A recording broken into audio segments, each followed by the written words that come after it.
Hi Will, I'm just about to make myself a great grandma's corned beef hash, so I thought I'd do this little video for you and show you how to do it.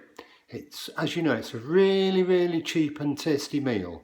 So here goes. I'll start off by showing you the ingredients that you need. So first of all, you need a tin of corned beef. This one is 340 gram. You need some onions, say 2 or 3 onions, and you need some potatoes. The ingredients vary in quantity depending on how much you want to make. You need a baking tray like this. That's a little bit bigger one. I'm not quite sure which one to use. You need a good sharp knife, and I think one pretty much like an uncle of yours bought you will do absolutely perfectly. And you need some foil to cover the baking tray up with, and that's it. All you need for the ingredients are just 3: corned beef, onions and potatoes. And I'm just going to start by chopping up the potatoes into slices and put them in the baking tray. Right, so I've now got a layer of sliced potatoes. These are just sliced with a knife, so they're just about, well, they're a lot thicker than a crisp, but you can see what I mean. And now I'm going to put a layer of onions on the top. So there we are. Now we've got a layer of onions as well.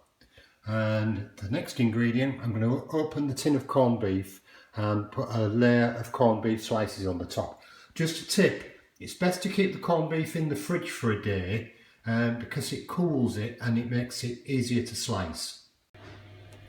So now we've got the layer of corned beef.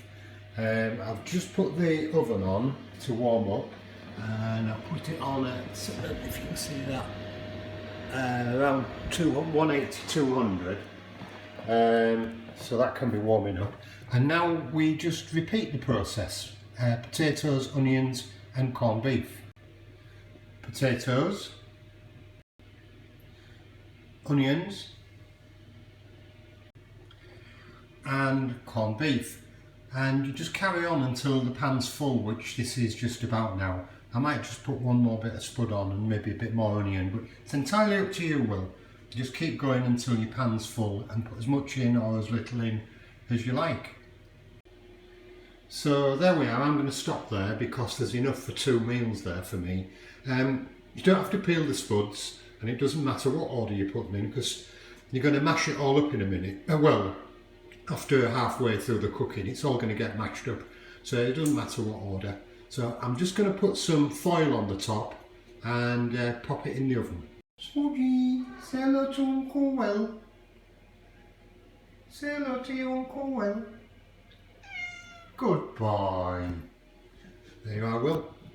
Right, so I've put the foil on the top and it's going into the oven at between 180 and 200, and I'm going to have a look at it in about half an hour, 3/4 of an hour. Right, so it's been in for half an hour now, Will, and it looks absolutely gorgeous and it smells even better. But it won't be cooked yet, so what I need to do now is just mix it all up.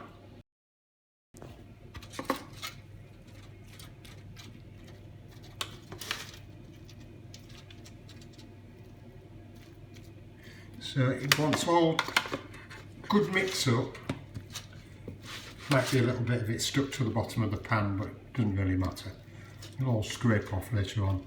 So I'm going to mix it all up and then put the foil back on and put it back in the oven for about another half an hour, Will. Well, it's had another 15 minutes, Will, so that's 45 altogether, and it's done. And you know when it's done, mash it all up again like I've done there. So it's all nice, all mashed, well mashed up.